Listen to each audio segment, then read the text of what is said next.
pagi parents, good morning. Senang sekali di pagi ini, di hari Sabtu yang cerah ini, kita boleh bersama-sama bertemu secara online dalam parenting seminar kita.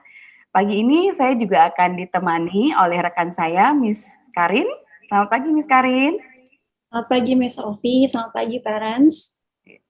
Baik, seminar kita pagi ini adalah kerjasama antar Sekolah Lentera Indonesia Jakarta, Sekolah Lentera Kasih Sunter, dan Sekolah Lentera Kasih Bali. Pagi ini kita akan sama-sama belajar dan berbagi dalam parenting seminar kita yang bertema The Art of Communication with Gen Z, atau seni berkomunikasi dengan generasi Z, dengan pembicara Ibu Charlotte Priyatna. Baiklah, sebelum kita memulai seminar kita akan sama-sama dalam opening prayer yang dibawakan oleh Miss Michelle. Miss Michelle.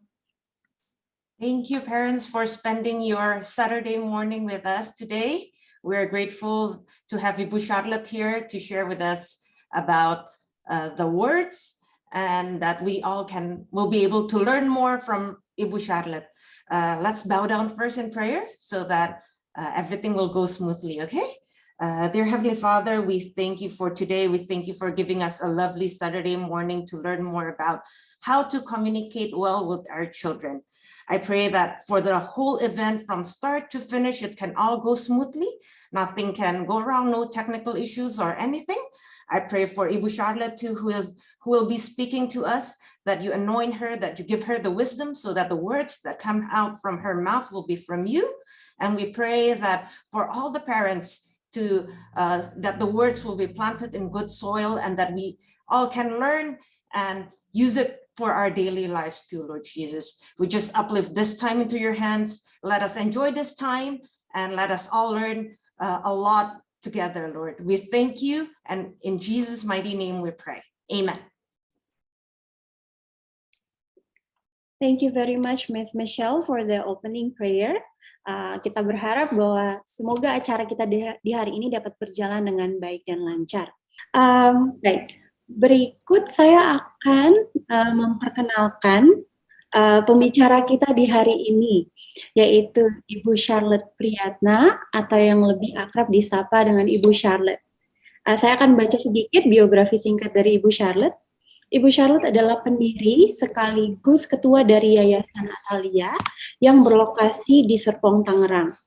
Beliau telah berkecimpung lebih dari 30 tahun di dunia pendidikan, dan 20 tahun terakhir secara khusus beliau terlibat dalam berbagai seminar keluarga, seminar parenting, ceramah pendidikan, baik di sekolah maupun di gereja. Wah, dari pengalamannya sudah lama sekali ya, 3 dekade ya Bapak Ibu. Saya ingin sapa dulu Ibu Charlotte. Selamat pagi Ibu. Selamat pagi Ibu Charlotte. Selamat pagi, apa kabar Miss Karin? Kabar baik Ibu apa kabar? Baik. Terima kasih banyak Ibu sudah menyediakan waktunya untuk kami dari SLA dan SLK hari ini untuk belajar. Saya yakin bahwa parents juga semangat ya untuk mendengar, untuk belajar lebih dalam tentang bagaimana komunikasi dengan generasi Z. Nah, sebelum saya serahkan ke Ibu Charlotte, saya ingin mengajak parents semua untuk sama-sama kita akan menonton video singkat yang menggambarkan sedikit isu yang mungkin parents di sini temui ketika berkomunikasi dengan para remaja di rumah. Baik, tanpa berlama-lama, boleh langsung diputarkan videonya. Selamat menyaksikan, parents.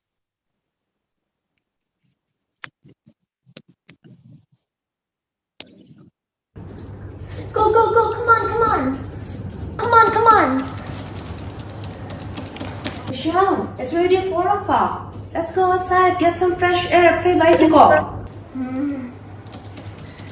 Michelle, come on, I'll give you 5 minutes, okay? Okay. 5 minutes later. Come on, come on.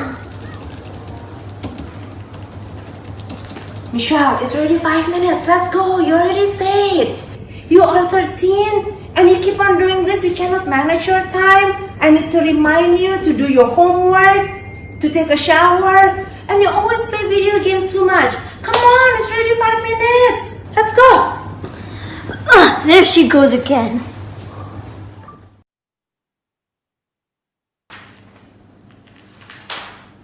Oh, hi, Michelle.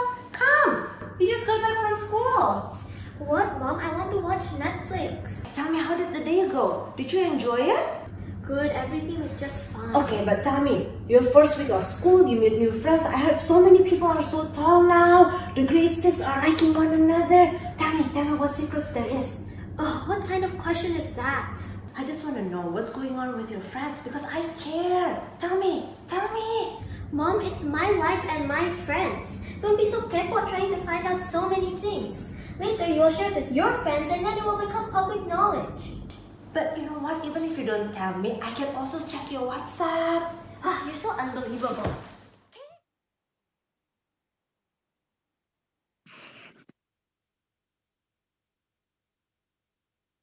Wow, videonya cukup menarik, Miss Karin. My friends, my life. Baiklah, para parents, setelah menyaksikan dari video yang cukup menarik, kita akan sama-sama masuk dalam seminar kita pagi hari ini. Dan saya langsung kepada Ibu Charlotte. Silakan Ibu Charlotte. Ya, terima kasih Miss Ovi, Miss Karin. Selamat pagi Bapak Ibu. Terima kasih ya, di hari Sabtu ini Anda bersedia meluangkan waktu untuk sama-sama belajar. Hari ini topik kita sangat menarik, bagaimana komunikasi dengan anak Gen Z. Rasanya kalau dulu-dulu kita nggak pusing, orang tua kita nggak pusing ya. Ngomong ke anak tuh ya ngomong aja, begitu, nggak usah dipikir, nggak usah ini harusnya bagaimana ya, ini saya salah ya, gimana supaya bisa masuk. Kenapa sekarang ketika bicara dengan anak-anak kita, kok kayaknya ribet banget ya, kok kayaknya sulit sekali ya. Seperti tadi yang kita tayangkan, seperti tadi yang kita lihat di dalam tayangan, ya, ngomong harus berulang-ulang, berkali-kali, lalu ya itu tadi ada satu kalimat, ini teman-teman saya, ini hidup saya. Jadi seolah-olah orang tua itu sudah nggak ada maknanya, ya. Jadi lebih penting teman daripada orang tua. Nah, kalau saya harus katakan welcome to the jungle ya, untuk di masa ini, di zaman ini. Tapi nggak usah kecil hati karena kita lihat memang dari zaman ke zaman akan semakin sulit untuk berhadapan dengan anak. Jadi itu yang dikatakan James Dobson. Kita mendidik anak kita sulit, nanti anak kita didik cucu kita jauh lebih sulit. Ya, karena dunia ini akan semakin rusak. Jadi ya, ayolah kita bersama-sama bangkit ya. Terlebih di dalam konteks pandemi ini yang sudah 2 tahun. Ini pasti mengubah cara komunikasi. Anak-anak kita di dalam social skill menjadi berkurang. Dan kita tahu apa yang hilang daripada pandemi ini, learning loss. Jadi banyak hal yang anak-anak harusnya belajar di sekolah, belajar dia berteman, ya, belajar bersosialisasi, itu akan hilang, ya. Tapi ya sudah, itu yang terjadi. Yang penting kita melihat ke depan.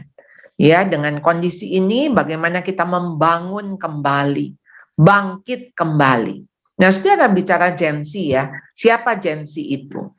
Saudara kalau dilihat dari sini ya, 1946 sampai 1964. Nah, saya ada di baby boomers.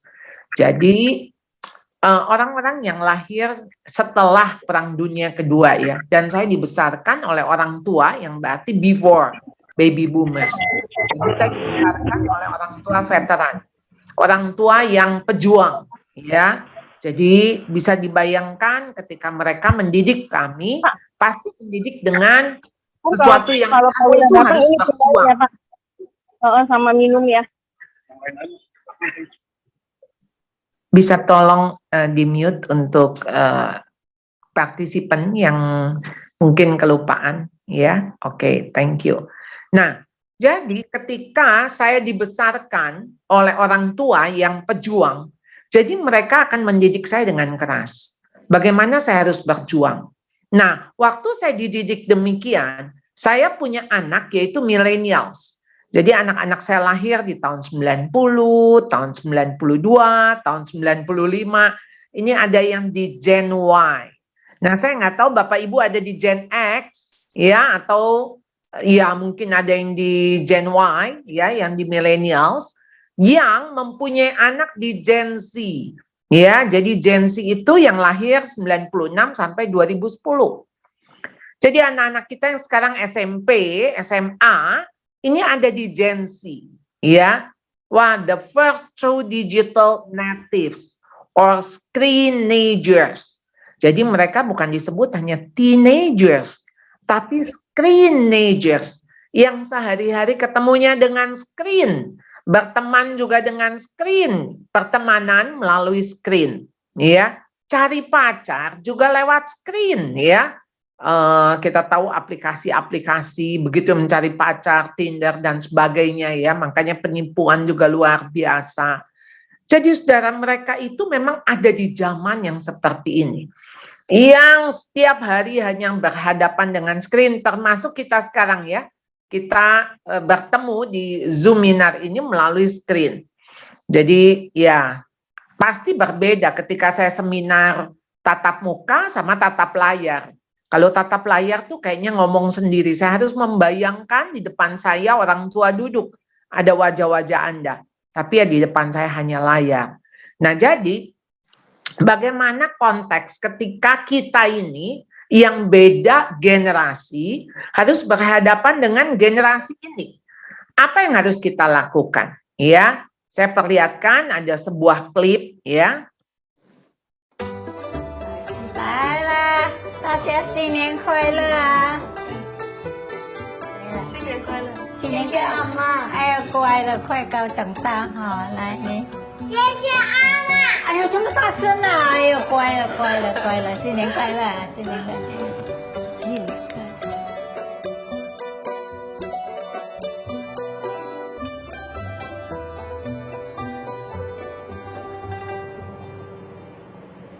恭喜发财！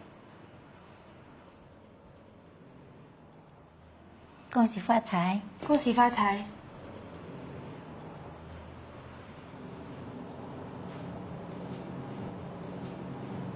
恭喜发财！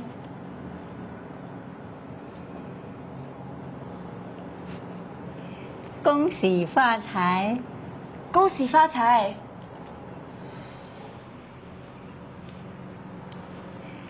恭喜发财！阿妈，恭喜发财！你到底要我讲几百遍？你很烦哎！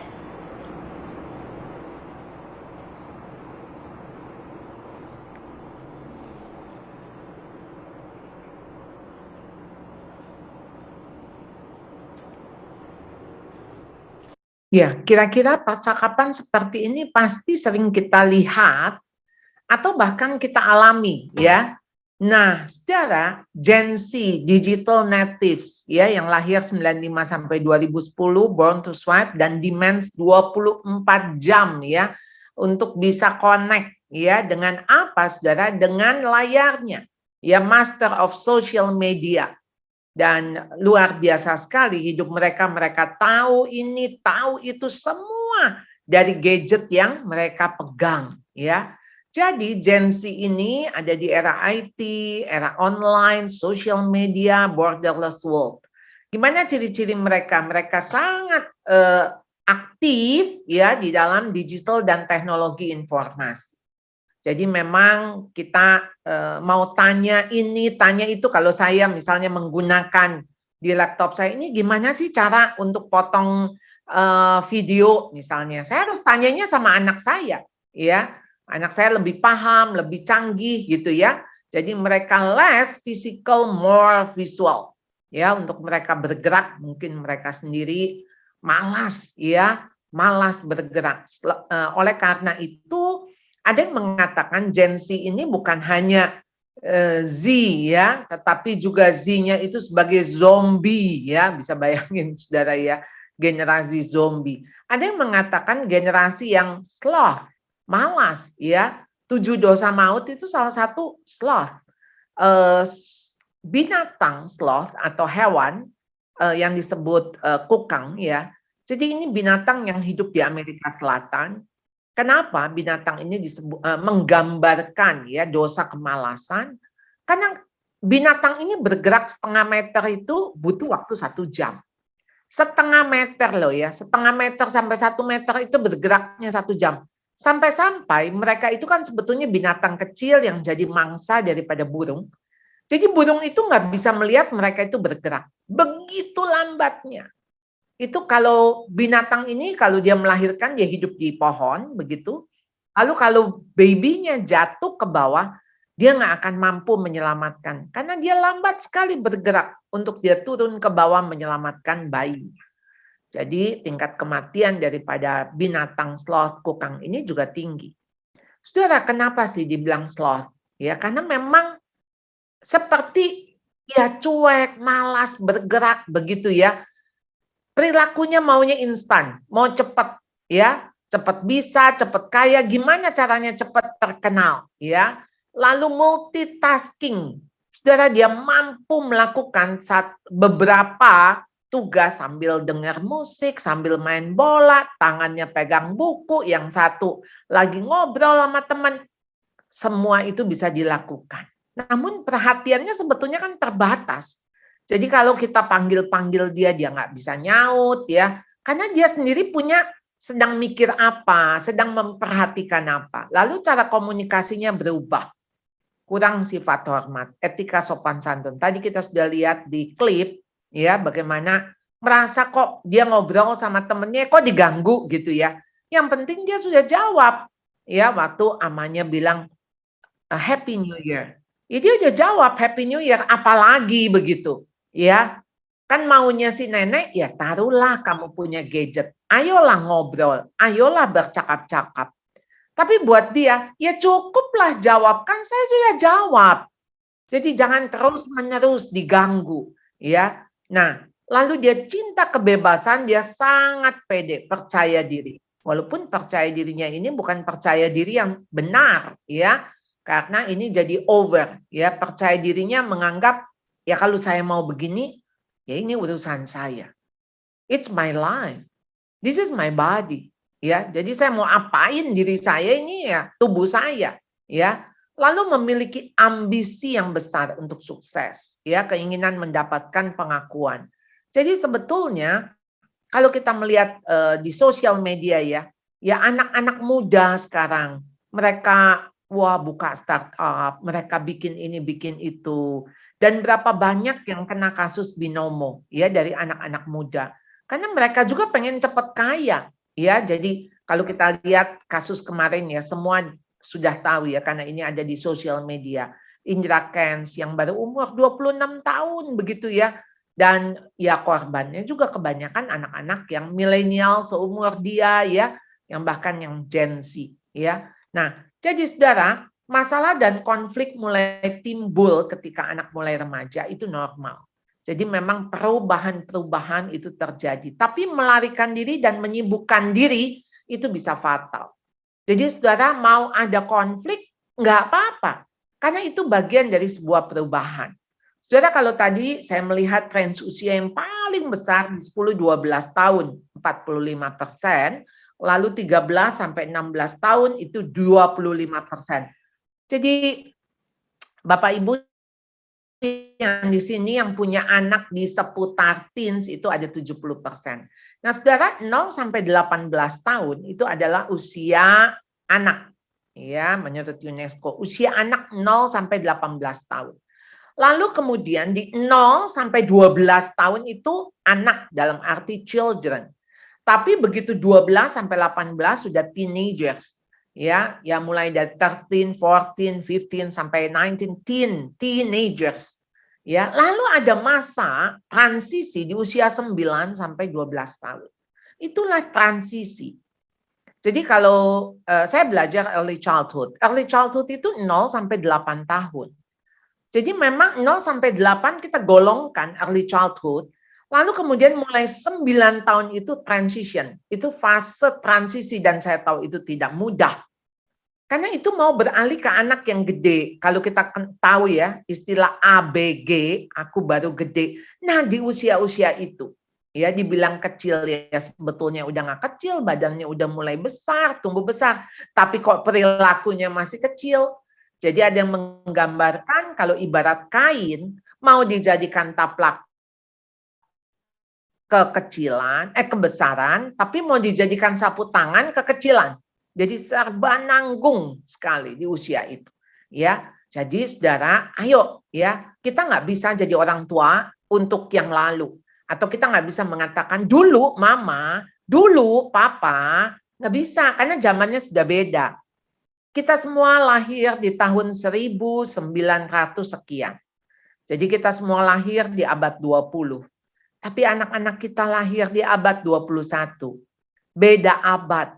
Angka depannya saja sudah berbeda. Jadi dia lahir di tahun 2000 berapa begitu ya. Jadi nggak bisa kita pakai kalau dulu mama, kalau dulu papa, nggak bisa. Kita nggak bisa membawa anak surut ke belakang. Jadi kita harus melihatnya ke depan, future. Ya. Jadi orang tua yang sibuk bekerja saat ini akan jauh lebih sibuk dan kehabisan energi ketika kelak anak-anaknya bermasalah. Saya ulangi ya, orang tua yang sibuk bekerja saat ini, ya tentu sibuk bekerja karena ya karir Anda sekarang ini juga sedang naik daun mungkin ya, dan ini lagi puncak-puncaknya, sayang sekali kalau ini tidak dikerjakan. Saudara betul, pasti ada tantangan, ada challenge ke sana. Tapi saudara ingat ya, di dalam kesibukan saudara, ketika saudara nggak pernah dating sama anak, ini tadi ada 10% ya, never. Ya, dating, ngedate sama anak. Date itu one on one, ya bukan beramai-ramai. Kalau beramai-ramai mungkin once a week Anda keluar, makan, pergi, dan sebagainya. Tapi ngedate, ya. Saudara sebelum anak-anak ngedate sama pacarnya, boleh nggak dia ngedate dulu dengan Anda sebagai orang tua? Ya. Bersyukur di sini ada yang 1-3 kali dalam seminggu, itu 36%. Ya. Jadi, saudara mau nggak mau, saudara harus kasih waktu sama anak. Untuk anak laki-laki, saudara, ini yang paling penting yaitu peran ayah. Jadi anak laki kita harus look up sama ayahnya. Dia harus kagum dengan ayahnya. Kalau dia kagum dengan ayahnya, Anda nggak usah pusing deh. Nggak akan jadi kacau hidupnya. Ya kalau ayahnya benar ya hidupnya ya. Jadi artinya buat bapak-bapak nih yang kalau hadir ya di sini. Kalau Anda ingin anak-anak seperti Anda, ya, nggak neko-neko, ya, ayolah hidup yang benar, ya, ayo berelasi dengan dia, ngobrol, ya, berelasi itu bukan cuman makan, memberikan nasihat, bukan, lebih dari itu. Bagaimana Anda dan anak laki-laki Anda bisa curhat? Wow, laki-laki ya, bicara soal curhat. Ini kayaknya urusan perempuan deh, urusan ibu-ibu nih ya. Oh no, saudara ketika kita bicara dengan anak, bicaralah dari hati ke hati. Ya, karena apa? Kan hatinya yang mau saudara menangkan. Saudara 0-12 tahun, saya selalu ingatkan, gembalakan hati anak. Tapi begitu anak-anak remaja, Anda harus menangkan hati anak. Kalau Anda nggak menangkan hatinya, Anda kehilangan dia. Dan kalau sudah kehilangan, Anda nggak akan bisa dapatkan. Mungkin untuk mendapatkannya kembali sulit sekali. Karena Anda sudah kehilangan. Jadi orang tua yang sibuk bekerja saat ini, sampai nggak punya waktu buat anak. Waktu anak bermasalah, Anda akan jauh lebih sibuk dan kehabisan energi. Saudara, ini saya ingatkan. Tentu saja ketika saya bicara seperti ini bukan saya nggak ngalamin. Anak saya sudah 32 tahun sekarang ini ya. Jadi saya sudah punya cucu, saya sudah punya mantu 2 orang. Jadi saya pasti mengalami lebih banyak kegagalan daripada Bapak Ibu. Sehingga kenapa saya berhutang untuk parenting? Karena ya supaya Anda nggak usah mengulangi kegagalan yang saya alami, ya. Saya dan suami saya, kami sama-sama sibuk. Saya mendirikan sekolah 27 tahun yang lalu. Jadi saya ada di sekolah pasti jauh lebih banyak ketimbang saya di rumah. Karena awal-awal mendirikan sekolah. Dan itu anak-anak saya sebetulnya sedang membutuhkan saya. Suami saya memulai karirnya sebagai dokter spesialis jantung. Jadi dia sibuk sekali dengan studi dan sebagainya. Ya, mengambil short course atau dia mengambil subspesialis lagi. Saudara, di masa anak-anak kami mulai remaja, ya. Dan kami harus menuai saat ini, ya, dan atas anugerah Tuhan tentunya saya harus katakan bahwa ketika anak-anak kami anggap saat ini gitu ya, masih on the track. Artinya kami nggak mengatakan itu karena kami. Tapi kami juga berjuang melawan bagaimana anak memberontak, anak melawan. Wow, saudara ya, saya tahu ini tidak mudah, ya. Tapi mumpung itu belum terjadi, gitu ya. Ayo dong, mari sama-sama kita perbaiki, ya. Jadi saudara, why you need to win your child heart? Kenapa sih kita harus menangkan hati anak kita? Ya, harus dimenangkan. Menangkan hati itu bukan menyenangkan hati. Bukan kita kasih aja deh apa yang dia mau, ya. Oh, lebih daripada menyenangkan hati, ya. Memenangkan hati itu to gain the love, affection, or admiration of someone. Jadi Anda tuh dapetin kekagumannya anak, ya, dapetin cintanya anak. Wow. Dengan cara apa? Mungkin kita harus ngalah, ya.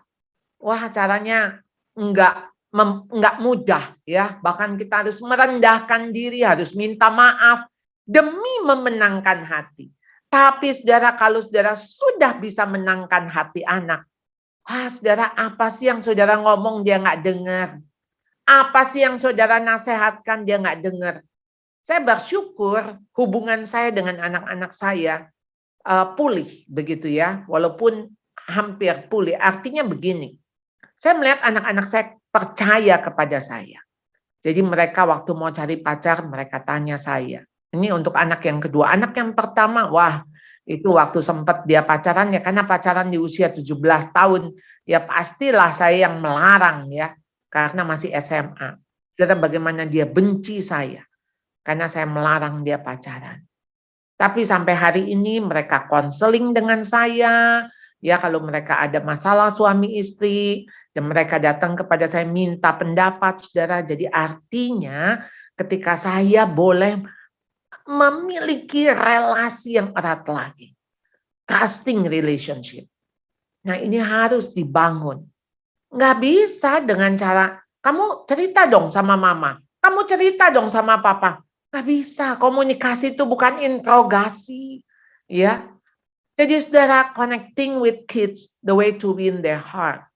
Jadi Anda harus connect, ya, connect, ya. Connect itu seperti apa sih, saudara ya? Jadi kalau yang namanya kita kan di handphone tuh punya kontak ya, daftar kontak. Tapi belum tentu kita punya connection kan sama mereka. Jadi ada kontaknya, tapi kita enggak connect, enggak nyambung. Nah, saudara, listening with your heart is not a passive skill, but an active art. Mendengarkan, ya, jadi mendengarkan dengan hati. Nah, saudara, mendengarkan dengan hati itu bukan, oh ya kita dengerin aja deh. Ya pokoknya yang penting kita dengerin nih, gitu loh. Bukan, saudara. Saudara, kalau saudara mau melihat ya, membedakan, saudara ya, bagaimana mendengar sama mendengarkan. Anda juga nggak bisa maksa Anda untuk mendengarkan, memaksa anak untuk mendengarkan Anda. Jadi mendengarkan dan didengarkan itu akan menjadi satu bentuk reciprocal, ya, berbalas-balasan. Waktu Anda mendengarkan anak, itu sedang mengajarkan anak bagaimana dia mendengarkan Anda. Jadi mendengarkan dan didengarkan akan ada saling di dalamnya, ya. Jadi mendengar, I hear you but I'm not listening you. Jadi mendengar dan mendengarkan itu beda. Mendengar itu bisa kebetulan terdengar ya. Ada, wah ini ada suara klakson, oh ada suara piring pecah, oh ada suara angin, suara hujan. Itu kita kebetulan aja terdengar, mendengar. Jadi tanpa atau sedikit usaha. Tetapi listen, Anda harus menyimak, Anda harus memberikan perhatian, Anda harus fokus. Waktu listen, Anda harus silent. Kata listen dan silent itu hurufnya sama, cuman beda tempat. Saudara, listen, not just hearing, ya listening. Kata listening, saudara, di dalam bahasa Mandarin itu ada beberapa ingredients-nya ya, terdiri dari beberapa kata ya, ada ears, ada king, ada eyes, ada focus, ada heart. Jadi mendengar bukan hanya dengan telinga, tapi juga kalau Anda punya, ada kata 10 ya, 10 mata, 10-10-nya Anda kasih untuk fokus ya. Cuman satu yang Anda perhatikan dan dengan hati. Jadi anggap orang yang bicara itu seperti raja. Jadi Anda kalau menghadap raja, mendengarkan raja, pasti kita menyimak. Nggak mungkin kita sambil lalu, ya. Nah, jadi dalam hal ini dikatakan oleh Paul Tillich, ya, the first duty of love is to listen. Jadi tugas pertama kita mengasihi, dan kalau Anda tanda mengasihi itu, ya Anda akan mendengarkan, ya. Jadi just listen, period, ya. Cuma dengar kok. Nah, tapi waktu mendengar, itu mendengarkan bukanlah menilai atau memutuskan untuk menyelesaikan sesuatu. Biarkan mereka berbicara dan kita mendengar. Bukan untuk memutuskan tetapi melengkapi pembicaraan tersebut untuk menjadi lebih sempurna. Nah, jadi saudara, the heart of listening, inti daripada mendengarkan, itu adalah mendengarkan dengan hati. The heart of listening is listening with your heart. Ya. Jadi bagaimana supaya connect, bagaimana connect supaya tidak konslet, ya. Ini bahasa Jakartanya ya, connect ya. Oh, saudara, dengan anak-anak ingat ya, saya memberikan 6 prinsip yang mudah-mudahan saudara mudah menghafalnya, yaitu direct dan indirect. Saudara, dengan anak laki-laki, saudara, kita bicara itu harus indirect, tidak langsung, ya. Sedangkan dengan anak perempuan harus langsung, harus tatap muka, ya, duduk, bicara 4 mata dari hati ke hati. Kalau sama anak-anak ya mesti sambil jalan, sambil baringan di tempat tidur, tapi mata kita lihatnya ke langit-langit. Jadi tidak tatap mata langsung. Itu bicara dengan anak laki. Jadi bicara dengan anak laki ya sambil cuci mobil, ya, nyuci mobil bareng, kita ngobrol, kenapa sih kamu sama adik kamu begitu, ya. Tapi kalau sama anak perempuan jangan sambil nyuci piring. Sama anak perempuan ya Anda masuk, duduk di pinggir ranjangnya, bicara ya 4 mata atau sambil makan berdua, tapi ya. Nah, saudara, kalau anak laki bicaranya tidak langsung, dia akan merasa aman. Dia nggak akan merasa seperti di teror begitu ya, dia nggak merasa didesak ya, dia nggak merasa dihakimi. Tapi beda kalau anak perempuan, kalau kita ajak bicara directly, langsung, kenapa sih kamu dengan adik kamu begitu, ada masalah apa? Nah, dia tuh merasa dihargai. Nah, dia akan cenderung reseptif, ya, menerima apa yang kita obrolkan, apa yang kita bicarakan. Jadi ini menjadi satu skill, ya, waktu Anda menghadapi anak yang mulai remaja, direct dan indirect, ya. Jadi talk to your children with various ways. Jadi punya anak ya berbeda ya, memang mereka lain ya. Jadi mau bicara sama mereka juga caranya beda. Ya bayangkanlah istri diajak ngomong sama suami misalnya ya. Pasti istri mengharap suami mau ngomong dari hati ke hati. Ya ajak makan, pergi, ngobrol berdua, tatapan. Jangan sambil dia nonton bola ya. Atau dia sambil baca koran, atau dia sambil melakukan apapun, lalu Anda diajak ngobrol, pasti Anda merasa nggak dihargai. Lalu kalau mau bicara dengan suami, jangan pas, ayo Pak, duduk Pak, ayo, kenapa tadi Papa nggak angkat telepon? Wah, pasti dia akan defense, ya, bahkan akan ofensif. Jadi bicara sama suami waktu dia nyetir mobil, ya, jadi kita ngobrol bareng. Yang kedua yaitu priority dan creativity, ya. Jadi cari kesempatan bicara, itu penting sekali, cari kesempatan bicara. Saudara, kesempatan tuh memang belum tentu datang dengan sendirinya. Jadi kesempatan kalau ada itu harus dipakai. Kalau nggak ada, harus dicari. Dicari. Jadi kenapa tadi saya katakan one on one dengan anak, dan khususnya ini harus para ayah. Jadi kalau ayah dekat dengan anak lakinya, anak laki itu nggak bakal jadi gay. Dia kan kagum dengan ayahnya yang menikah dengan ibunya sebagai seorang istri. Jadi dia juga pasti akan cari istri ya perempuan. Kalau anak perempuan dekat dengan ayahnya, laki-laki pertama yang ada di dalam hatinya yaitu ayahnya. Dan dia juga akan cari pacar yang nggak jauh-jauh beda lah dari ayahnya. Maksudnya bukan tuanya ya, tapi sifat, sikapnya. Karena apa? Dia adore, dia kagum dengan ayahnya. Nah, jadi memang kenapa Anda harus prioritas untuk bisa one on one. Once a week misalnya tiap hari apa. 1-2 jam. Pergi makan, pergi nonton, pergi cari buku. Apa aja yang menjadi kesukaan anak. Terus terang saya nggak punya kesempatan ini. Waktu anak-anak saya remaja. Sehingga ketika anak-anak saya sudah dewasa, sudah punya keluarga gitu ya. Anak saya 2 sudah menikah. Ya saya coba untuk membangun kembali kesempatan untuk bicara. Ngobrol, ajak mereka ketemuan, makan, jalan-jalan, dan sebagainya. Walaupun sekarang maksudnya mereka sudah berkeluarga. Tapi momen itu memang harus dipakai. Harus dipakai kesempatan-kesempatan mumpung anak-anak masih ada di dekat saudara. Nggak lama lagi mereka akan sekolah, keluar kota, keluar negeri. Mungkin belum tentu kembali. Ya, karena begitu kuliah, S1, S2, kerja di sana, menikah, wah sudah. Artinya kesempatan kita sudah tidak ada lagi. Ya, nah jadi saudara, ayo ciptakan itu prioritas. Dan ayo dengan kreativitas Anda. Ya, kreativitas itu butuh keberanian.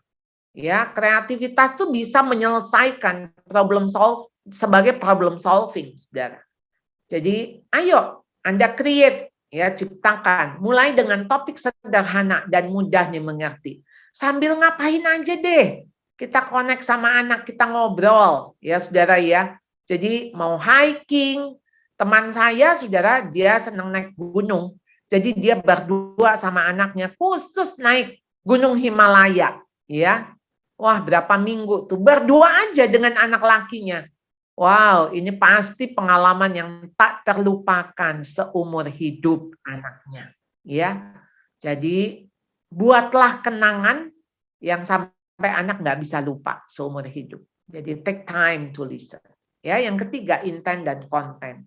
Dengarkan apa yang sebenarnya dimaksudkan dan apa yang tidak mereka ucapkan. Pahami dan artikan bahasa anak. Tolong dengarkan apa yang tidak aku ucapkan. Di balik apa yang dia omong sebagai konten, ya, intentnya tuh bisa berbeda. Jadi kalau misalnya begini ya, mereka pulang dari sekolah, lalu kemudian saya bilang yuk makan, lalu anak saya bisa nggak mau. Kita kan kaget, loh kita ngomong baik-baik ya, tawarin makan, kok dia bisa bentak kita? Saudara nggak usah saudara menanggapi kontennya yang dia bilang nggak mau, yang bentak. Ya saudara harus menangkap intennya apa. Dia lagi teriak, aku ada masalah. Ya, aku ada masalah, aku habis berantem sama teman, aku dibully, aku dapat jelek, tadi guru marahin aku. Itulah masalahnya. Tapi kan dia nggak ngomong begitu. Yang dia ngomong kan cuma nggak mau. Dan Anda merasa ditolak. Saudara, maukah saudara belajar? Ada intent yang anak-anak punya. Dan saudara harus belajar melihat itu dari mana? Dari bahasa tubuh, dari nonverbal mereka, ekspresi wajah, nada suara, ada urgency dari mereka. Saudara harus belajar itu untuk lihat, oh oke, dia ada masalah, ya udah diam aja dulu. Atau mungkin Anda bilang, yuk mama lagi bikin makanan kesukaan kamu. Ya, kalau kamu belum mau makan nggak apa-apa. Ya, mungkin dengan begitu dia adem dan dia akan bilang, "Mah, tadi aku di sekolah aku kesel sekali nih. Bla bla bla bla bla." Baru mau dia cerita. Jadi saudara, jangan cepat potong pembicaraan. Dia baru cerita, Anda rasa kayak udah tahu semua ujungnya kemana.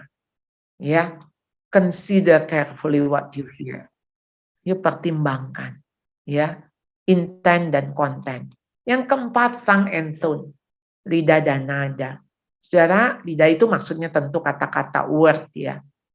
Jadi saudara hindari kata-kata kasar. Pertimbangkan akibat kata-kata kita. Ya, saya tahu banyak anak sakit hati dengan kata-kata orang tua. Jadi orang tua cuma bilang, ya udah, mama nyesel punya anak kayak kamu. Nah, kata-kata yang sebetulnya itu kata-kata yang kita juga peroleh sekian puluh tahun yang lalu. Kamu tuh ya nggak berguna, misalnya gitu. Kata nggak berguna. Kata apa misalnya, coba ada bad words yang masih kita ingat, yang kita masih simpen. Misalnya apa kata-kata, saya sering memakai kata ini karena dulu saya sering dengar, nggak tahu diri gitu ya. Itu tuh nggak tahu diri tuh menyakitkan banget. Ya, kayak kita tuh kok nggak bisa membawa diri gitu ya. Hindari saudara, nada bicara juga sangat menentukan. Kalau nadanya udah high tone ya, tinggi saudara, orang yang ngedengar juga cenderung akan nadanya tinggi. Ada seorang anak bilang sama saya gini, Bu, saya nggak bisa dengar lebih dari 4 kalimat. Kita nggak bisa ngobrol lebih dari 4 kalimat dengan papa. Oh, saya bilang, contohnya kamu ngomong apa sih? Misalnya begini, Pak pergi dulu, kemana? Ya ke rumah teman. Ngapain? Tuh, Anda lihat ya, nada itu do, re, mi, fa, sol, la, si, do. Terus naik. Kenapa? Ya karena kalau kita sekarang misalnya gini, Pak pergi. Oh, kemana? Ya ke rumah teman lah. Misalnya dia naik ya. Oh, ke rumah teman tuh ngapain? Tetap aja kita ada di rendah, sehingga kita akan menarik dia. Oh, nggak ngapa-ngapain juga, cuma ngobrol. Nah, untuk menarik dia ke nada yang rendah. Bahasa tubuh 55%, nada 38%, isi berita 7%. Jadi begini saudara ya, kalau bahasa tubuh tuh 55% tuh misalnya begini. Dia udah kelihatan deh dari badannya ya, gerakannya gitu ya, mimik mukanya gitu kan, kelihatan kan. Nada 38%, isi berita tuh 7%. Orang tuh ngomong misalnya gini, I love you. I love you. Itu isi beritanya. Tapi ngomongnya gini, I love you. Tahu? Ya kan? Jadi enggak sesuai dan enggak bisa dimaknai sebagai I love you. Ya. Nah, jadi saudara consider carefully what you say. Ya, kita harus hati-hati apa yang kita katakan, kita harus hati-hati apa yang kita dengar. Yang kelima, sympathy dan empathy. Sympathy dan empathy. Sympathy itu mendengar apa yang dirasakan, mengerti apa yang dirasakan. Tapi empathy itu ikut merasakan apa yang dialami, jauh lebih dalam. Jadi memang listening with willing heart, ya, mendengar dengan hati yang memang kita mau ikut susah. Jadi waktu kita dengerin, oh gitu, Anda nggak usah kasih nasihat deh waktu dia sedih misalnya. Ya aku kesel, temanku ngomong begini, aku nggak suka. Anda bisa misalnya gini, ya gitu nggak usah kesel lah. Di dunia tuh memang orang akan ngomong begitu, nggak usah. Jangan sedih, nggak boleh sedih. Sebagai anak Tuhan kita mesti sukacita. Kayaknya kita nggak empati ya. Kenapa emosi negatifnya kita nggak terima? Kenapa kita nggak bisa accept? Ya dia sebagai manusia, dia terluka ya nggak apa-apa. Dan kita harus katakan it's okay, nggak apa-apa. Maksudnya luka itu memang ya biasa begitu. Tapi ya kita akan hadapi. Ya, ayo gimana caranya? Ya, lebih baik sekarang kita pergi keluar, kita makan es krim dulu, misalnya begitu. Ya, nah, saudara, sympathy dan empathy. Yang keenam, caring and sharing. Ayo kasih perhatian untuk memperkuat relasi. Saudara care dengan mereka. Kalau mereka mau care dengan Anda, ya Anda harus tunjukkan bahwa Anda harus care lebih dulu. Lalu membagi hidup, share. Membagi hidup dengan membagi pengalaman. Saudara, sharing dengan curhat beda ya. Curhat itu kalau Anda belum selesai masalah Anda jangan curhat ya sama anak ya. Misalnya gini, mama tuh berantem sama papa. Ya, papa kamu ya selingkuh. Waduh, itu namanya Anda sedang curhat dengan anak. Dan nggak baik. Anak-anak jangan dilibatkan di dalam masalah orang tua. Tapi anak-anak perlu tahu nggak? Tentu perlu tahu. Ya, doakan mama sama papa, kami lagi ada masalah. Jadi waktu Anda sharing pengalaman, Anda nggak usah detail. Tetapi anak-anak itu perlu tahu, maksudnya di dalam konteks ketika mereka sama-sama menggumuli hal ini, ya. Jadi Anda sharing dan Anda boleh detailnya kalau sudah selesai.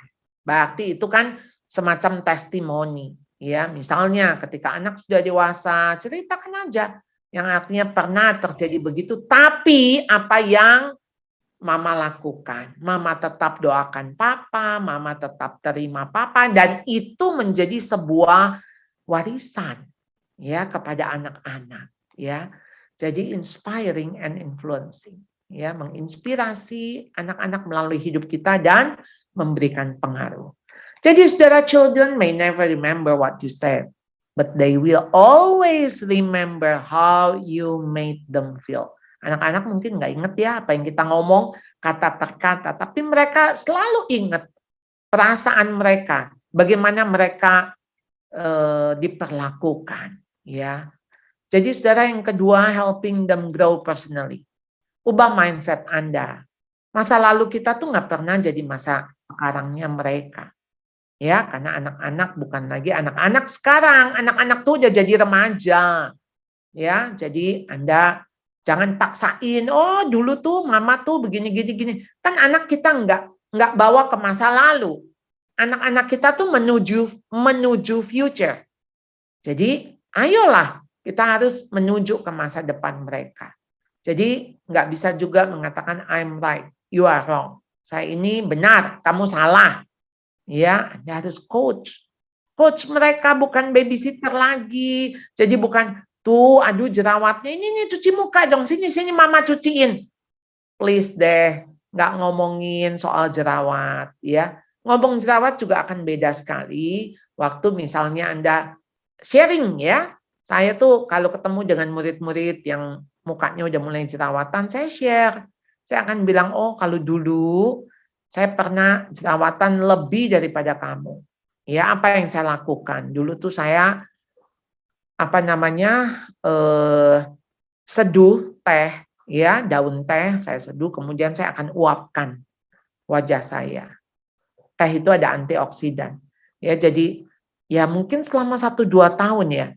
Sampai akhirnya ya saya nggak jerawatan lagi dan itu menolong. Apakah itu akan efektif? Saya juga tidak tahu. Tapi saya share kepada mereka. Ya, saya coach. Saya nggak lagi, kamu sih malas cuci muka, kamu sih gitu ya. Wah, akhirnya hubungan kita yang menjadi rusak. Jadi kata-kata yang lembut akan memenangkan hati yang keras. Mereka sangat mau dihargai, dianggap penting, diterima apa adanya. Bukan diterima karena ada apanya. Ya, justru apa adanya mereka. Kita juga mau diterima apa adanya kan oleh mereka. Kita juga nggak mau bahwa mereka itu menuntut kita. Ya, ayo terima kita apa adanya. Dianggap penting. Kamu tuh penting loh buat mama. Ya, bukan nilaimu yang penting. Bukan apa yang kamu katakan itu buat jaga muka mama. Jadi kalau kita tuh sangat menjaga kehormatan kita, wah saudara, anak-anak akan berasa bahwa mereka ada, itu mereka hanya dipakai. Ya, jadi mereka itu dianggap bahwa Wah, ya iyalah, mereka ada di dunia ini untuk memenuhi kebutuhan daripada orang tua. Jadi saudara, kalau mau anak-anak itu bisa terbuka, dia butuh rasa aman. Rasa amannya dapat dari mana? Kalau dia tahu bahwa kita juga orang tua yang fragile, ya Anda harus tunjukin vulnerability Anda.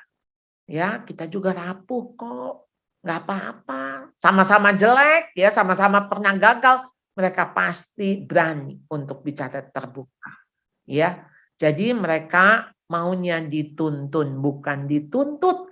Ya, waktu Anda menuntun, pasti Anda menggenggam, bukan mencengkram. Waktu Anda menuntun, pasti Anda akan berjalan beriringan, bukan menyeret. Waktu Anda menuntun, pasti ada rasa aman.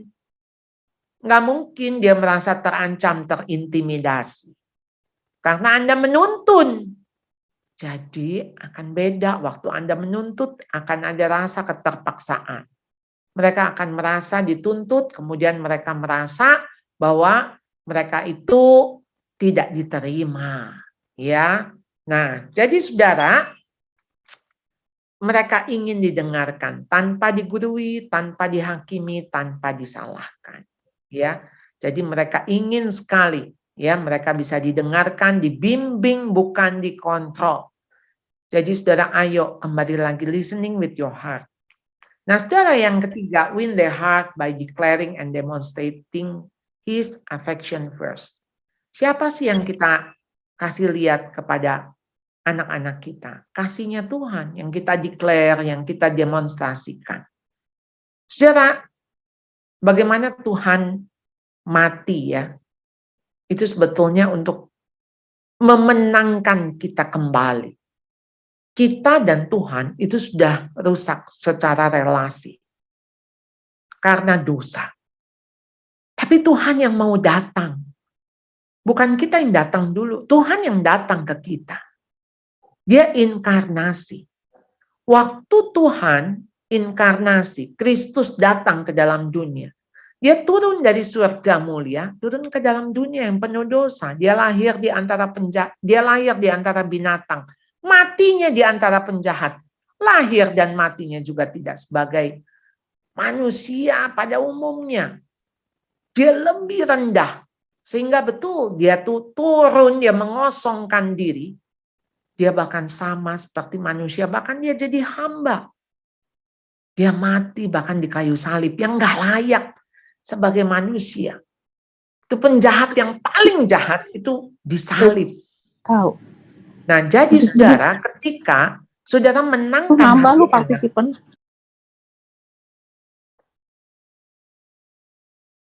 waktu saudara menangkan hati anak, mau nggak saudara datang ke dalam hidup anak? Jadi saudara datang. Saudara yang bukan, oh kalau anak salah, dia dong yang harus datang minta maaf. No, enggak. Anda contohin cara minta maaf bagaimana dengan kita minta maaf lebih dulu. Jadi bagaimana kita merendahkan diri untuk demi memenangkan hati anak. Ya.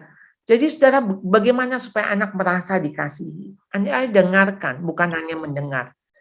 Ya, kita merasa dikasihi oleh Tuhan ketika Tuhan itu datang kepada kita. Dia yang mengampuni kita lebih dulu.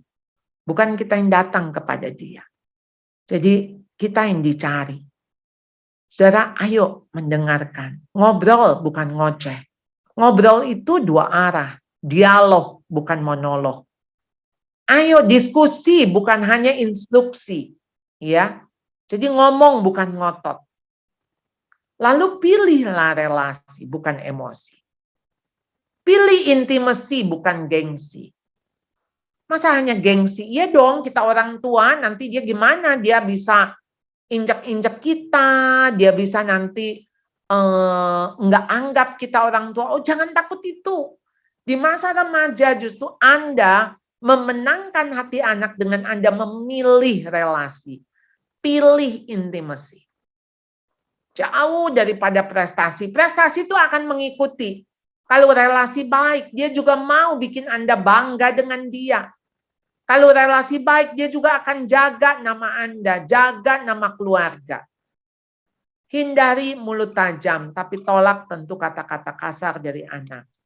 Kita nggak boleh mulut tajam, tapi kita hindari. Maksudnya tolak, kalau anak-anak misalnya bentak kita, ya kita ngomong, kamu nggak perlu bentak. Kamu nggak perlu marah-marah begitu. Ya, biarin deh untuk hal yang nggak prinsip. Yang nggak prinsip tuh apa? Yang nggak prinsip tuh warna baju, ya, potongan rambut, nggak prinsip, ya, udah nggak apa-apa. Kalau dia belum mau cukur rambut selama sekolah masih oke gitu ya, ya udah dia kunci, yang penting rapi, prinsipnya rapi, ya. Kalau dia mau pakai baju warnanya apa yang prinsip, pakai baju begitu kan? Ya kamu tutupi tubuhmu yang sopan begitu kan? Nah itu hal-hal yang prinsip. Jadi Anda perlu tahu, nggak pernah berakhir hubungan kita orang tua anak, ya. Sebagai orang tua ya sampai anak besar kayak apa juga kita orang tua, ya, nggak pernah selesai. Cuman yang berubah tentu fungsi. Fungsi sebagai orang tua nanti jadi fungsi sebagai sahabat. Dan kita nggak bisa memperbaiki, mengubah mereka. Ya, cuman Tuhan yang bisa rubah. Dan Tuhan bisa rubah segala sesuatu.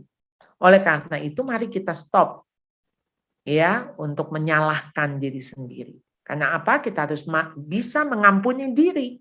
Kalau kita bisa mengampuni diri, kita bisa mengampuni anak-anak kita. Ya, jadi saudara, komunikasi hangat, relasi akan kuat. Kalau komunikasi sehat, relasi juga dekat. Ya, jadi merasa dikasihi, diterima, dan dihargai menjadi landasan dari hubungan yang kuat dan erat. Saudara, bagaimana komunikasi dan relasi itu saling berhubungan. Sampai di sini saya stop share. Saya kembalikan kepada MC, kepada moderator. Baik, terima kasih banyak Ibu Charlotte. Luar biasa sekali ya materi yang disampaikan.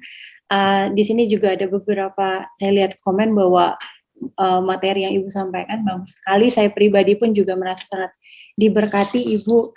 Mungkin saya ingin merangkum sedikit dari apa yang telah Ibu sampaikan. Jadi di sini untuk kita bisa komunikasi, kita bisa connect dengan Gen Z, sangat penting untuk kita menangkan hati mereka. Menangkan hati bukan berarti menyenangkan ya, betul ya Ibu Charlotte. Jadi bukan berarti kita kasih apapun yang mereka suka, tapi kita menangkan hati mereka. Di sini saya catat juga ada beberapa cara, yaitu kita perlu dengar dengan hati. Kita pahami bahasa tubuh mereka, nada bicara mereka. Saya juga mungkin yakin bahwa mungkin banyak remaja yang mereka mungkin kesulitan ya untuk menyampaikan perasaan mereka sesungguhnya seperti apa. Jadi ya memang sebagai orang tua perlu sekali peka terhadap apa sih pesan yang ingin disampaikan oleh anak. Kemudian yang kedua, sebagai orang tua penting untuk memberikan rasa aman untuk anak, membuat mereka merasa dihargai, merasa penting, dan selalu memberikan tuntunan, bimbingan kepada mereka. Tunjukkan bagaimana caranya kita ingin mereka mungkin berkomunikasi, menyampaikan apa yang sebenarnya ingin mereka rasakan. Saya juga jadi ingat satu ayat Ibu di sini, segala sesuatu yang kita kehendaki untuk orang lain lakukan, nah itu juga bagaimana kita juga perlu lakukan itu ke orang lain. Jadi mungkin pengingat saja bagi parents di sini, kalau misalnya mungkin kita ingin anak-anak juga menghargai kita, berbicara dengan nada yang lebih sopan menurut kita. Nah ini juga perlu ditunjukkan terlebih dahulu. Dan yang terpenting saya juga yakini bahwa hubungan itu yang paling penting di atas segalanya. Terlepas dari masalah ataupun perbedaan prinsip, tapi hubungan yang perlu dijaga. Seperti itu, sekali lagi terima kasih banyak Ibu Charlotte. Mungkin sebelum kita masuk ke pertanyaan, saya yakin Bapak Ibu juga ingin bertanya lebih jauh, lebih dalam untuk paham mungkin ada kasus-kasus yang dihadapi di rumah seperti apa, mungkin bisa lebih Bapak Ibu bisa dapat jawaban yang lebih praktikal ya untuk bagaimana menangani masalah yang dihadapi. Nah sebelumnya saya ingin mengundang dulu salah seorang orang tua dari SLK Bali, yaitu Ibu Helena Trisio. Saya akan bacakan sedikit biografi dari Ibu Helena. Jadi Ibu Helena adalah Ibu Helena memiliki 2 orang anak. Yang pertama anak perempuan yaitu Luna yang sudah lulus dari SLK Bali di tahun 2018 lalu, dan juga seorang anak laki-laki yang saat ini duduk di bangku kelas 7 dan tahun lalu berhasil mendapatkan kelas valedictorian. Nah, untuk mempersingkat waktu, saya serahkan kepada Ibu Helena. Ibu Helena, the screen is yours. Halo, selamat siang. Ya, ini saya punya 2 anak fantastic. My first child, she is a girl, Luna. Sekarang sudah umur 22. Dan Sol, umur 13, cowok. Well, as Miss Charlotte said, I have 2 not teenagers, screenagers. But I see that there is a big difference between both of them. Dengan Luna semuanya gampang sekali. Dari kecil waktu mau tidur pasti kita baca buku, cerita-cerita. So the communication was really good, easy, very easy, and same as being a teenager already. Many times like, where do you want to go? What is your favorite restaurant? What would you like? So when I feel that I really want to talk, or I feel that she's having an issue, because it's very important you try to get their emotions. So my way was like, okay, ayo makan, mau makan di mana? And then, yes, that was the time that we talked face to face, and I share my problems, so that I give the opportunity to her to listen to me, and maybe she can help me to fix my problem. And then I want and I expect she is talking to me as well. Bicara apa, bagaimana, mungkin ada masalah sama teman, atau mungkin ada apa ya. So now she is in Spain. It was quite hard to leave her there, when she was 18 to start the university. But our relation is still very good right now. Like every day, setiap pagi kalau saya bangun, the difference time is about 7 hours. So kemungkinan besar dia belum tidur, jadi saya telepon atau kita chat, halo, how is your day? And I'm very happy with our relation right now and the communication that we have, because every time that she has a doubt, or every time that maybe she has to face a challenge, or something that the life is bringing or is taking to her, she just contact me and she try to share, and she's looking for me to look for a solution, for an advice. So I'm really happy with that. And this is about Luna. And then now the hard one, the little one, Sol. Okay, he's 13 years old, and we just passed, dari kecil dia nggak suka kalau baca cerita malam, itu nggak mungkin. Aku nggak suka buku, okay.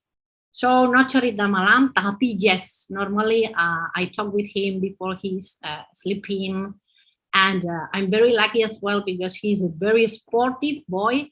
So I think right now with 13 years old, all these things that are happening to him, like, he is not anymore my boy, no mommy, no hugging. Now he's closing the door of the room, and what did you do in there? Open the door. No, it's my room, it's my life, it's my. So he wants to start to show to his individuality, and is this time, and it's quite like Ibu Charlotte said, it's difficult to talk with him face to face. Cannot. So normally I talk to him when we are driving. He is in the back seat, saya di depan mengemudi, dia di belakang. Saya lihat ke depan, dan sambil mengemudi saya baru bicara, halo gimana, bla bla dulu. It's true, it's completely different. Tidak bisa langsung. And apalagi saya coba, for example, like I try to kasih dia juga semangat seperti ya aku mau ini atau gini so like the weekends now we try to share like satu hari Minggu hari Minggu ini saya yang ambil keputusan untuk we go where, and then maybe next week my husband, and then the last he, and then he is the one choosing what he would like to do, and we follow him, and makan di Burger King atau gimana. So is quite different the experience that I have between them, with Luna being a girl and 22 years old, and with Saul with 13 years old being a boy. I think the hormones play a bigger role in the male. So this is more or less what I can say about my experience with my children, but I'm very happy with them. Thank you very much, Ibu Helena, for sharing your experience. Kalau kita lihat tadi dengan apa yang disampaikan Ibu Charlotte, memang ada komunikasi indirect dan direct yang tadi Ibu Helena sudah sampaikan ya. Jadi ketika memang dengan anak perempuan lebih butuh yang direct, seperti saat membacakan cerita di malam hari, kemudian dengan anak laki-laki sambil nyetir ya Ibu Helena. Jadi mungkin Bapak Ibu bisa mulai mempraktekkan setelah ini supaya mulai belajar bagaimana mengaplikasikan cara komunikasi dengan anak-anak ya sesuai dengan karakteristik mereka. Baik, tapi yang susah seperti Ibu Charlotte bilang, yang paling susah di sini gimana cara nyuri hatinya anak-anak kita, so that they really pay attention and they share with us. This is, I think, there is not a general formula. I think every parents, they need to have their own formula, and for sure they will get it. Yes, totally agree. It depends on the child characteristic. So it's very important to be creative to find a way how to connect with them, right, Ibu Helena? Yeah, nyuri hati. Nyuri hati. Baik. Once again, thank you very much, Ibu Helena, for sharing. Sekarang saya akan buka untuk sesi tanya jawab.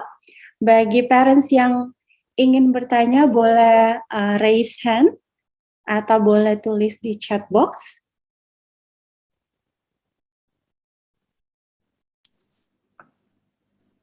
Oke, selamat pagi. Iya, selamat pagi Miss Karin, Miss Ovi, Bu Charlotte. Mungkin saya nggak mau bertanya, tapi saya mau sharing sedikit nih.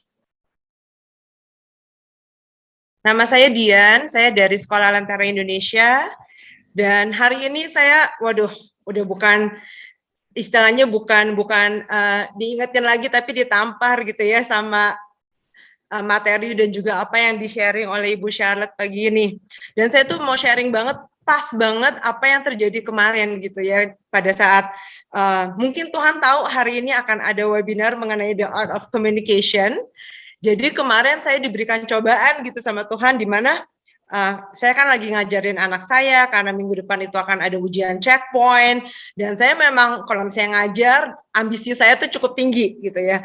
Jadi pada saat anak saya nggak bisa terus, saya akhirnya lama-lama kan juga bahasanya dan juga mungkin nadanya tiba-tiba mulai naik. Dan pada satu saat saya juga kenapa saya bicara gimana sih nih mau ngerjain ini segampang ini aja nggak bisa, pakai otak dong. Oh my gosh gitu. Saya ingat banget saya ngomong kata-kata itu. Dan malam pas saat saya devotion bisa pas banget. Devotionnya juga tentang connection, dan ayat yang dikasih sama Tuhan itu adalah Efesus 4 ayat 29, di mana dituliskan, janganlah ada perkataan kotor keluar dari mulutmu, tetapi pakailah perkataan yang baik untuk membangun di mana perlu, supaya mereka yang mendengarnya beroleh kasih karunia. Wah, itu saya tuh benar-benar diingetin banget sama Tuhan bahwa our words can actually edify or bring down someone. Ya, dan apa yang keluar dari kata-kata kita itu is very powerful gitu. Apa yang tadi Bu Charlotte bilang gitu, maksudnya kayak anak-anak kita itu memang di saat-saat dimana mereka tuh perlu di win over, perlu ngobrol bukan ocehan, perlu relasi intimasi dan bukan prestasi dan emosi atau ya ini gengsi-gengsinya kita gitu ya.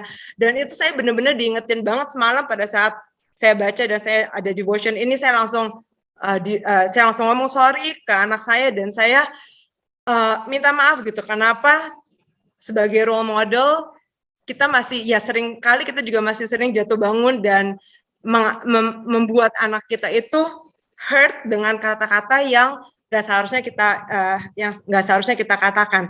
Mungkin saya nggak ada pertanyaan, tapi saya mau mengencourage sesama parents di sini, memang communicating with preteen and teenagers are not the easiest thing.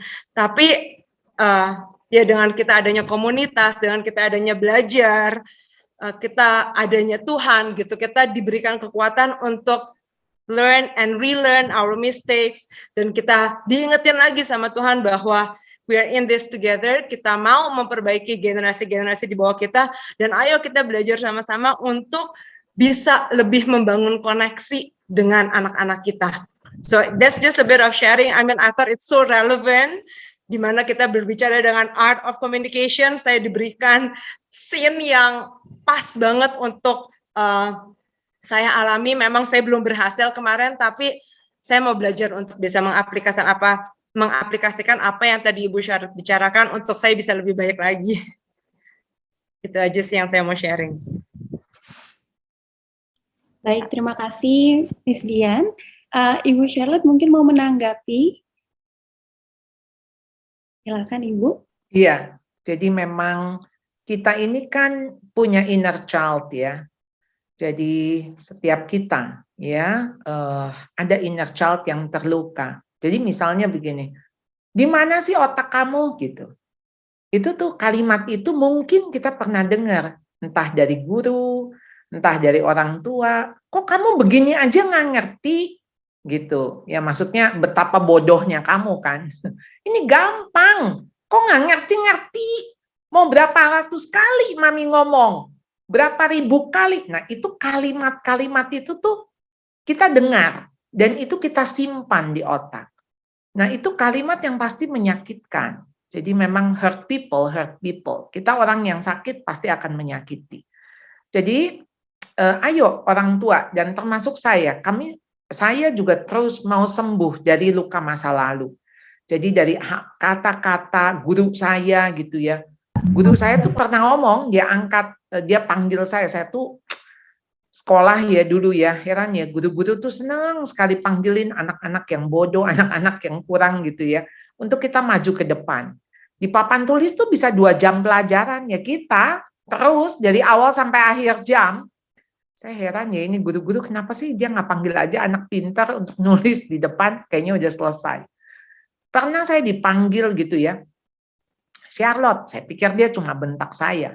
Lalu dia bilang, lihat sini. Saya nengok, lihat dia angkat lututnya, lalu dia bilang, otakmu tuh di sini. Itu tuh saya nggak pernah lupa. Cuman waktu itu sih saya nggak sakit hati, karena saya cuma pikir geli aja ya, nggak mungkin lah otak saya di lutut dia gitu ya. Kenapa sih dia mesti angkat-angkat kaki gitu ya? Ya pasti guru ini juga bermasalah. Jadi orang bermasalah pasti akan menimbulkan masalah. Jadi gimana caranya supaya kita jadi orang tua yang tidak meneruskan masalah, tidak mewariskan masalah, tidak meneruskan luka. Jadi kita sendiri harus sembuh. Karena kalau kita nggak sembuh, kita tuh hanya menularkan rasa sakit itu. Ya, jadi itu yang saya harap kita ini mah ceritanya Bu Dian mah cuman sekelumit ya. Saya kalau mau menceritakan bagaimana saya punya inner child yang terluka dan itu yang saya sedang teruskan kepada anak-anak. Dan ketika anak saya terluka, kalau dia nggak sembuh, dia akan teruskan kepada cucu saya. Jadi ayo kita justru perlu belajar dan perlu sembuh. Jadi waktu kita sembuh, kita bukan hanya menyembuhkan orang-orang di sekitar kita. Nah, supaya apa? Supaya anak kita juga bisa menolong anaknya begitu ya. Jadi itu akan terus berdampak ya. Kira-kira itu, Miss Karin. Baik, terima kasih Ibu Charlotte untuk tanggapannya. Benar ya Ibu ya, jadi memang perlu disembuhkan dulu ya inner child kita. Jadi kalau mungkin ada sesi webinar bisa satu sesi sendiri untuk bahas inner child itu ya Ibu. Oke baik, saya mau persilakan Ibu Merlisa Trisno yang raise hand. Ibu silakan unmute. Ya, oke. Selamat siang Bu Charlotte dan semua tim Lentera ya. Terima kasih sekali atas sharingnya.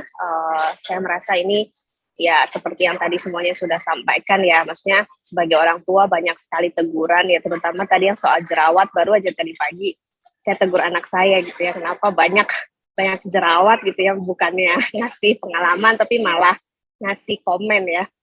Mungkin pertanyaan saya gini sih Bu, memang terus terang sebagai orang tua ada kesalahan lah di mana dulu misalnya pada saat kita bekerja gitu ya Bu, kita banyak titipkan anak gitu kan ke orang tua.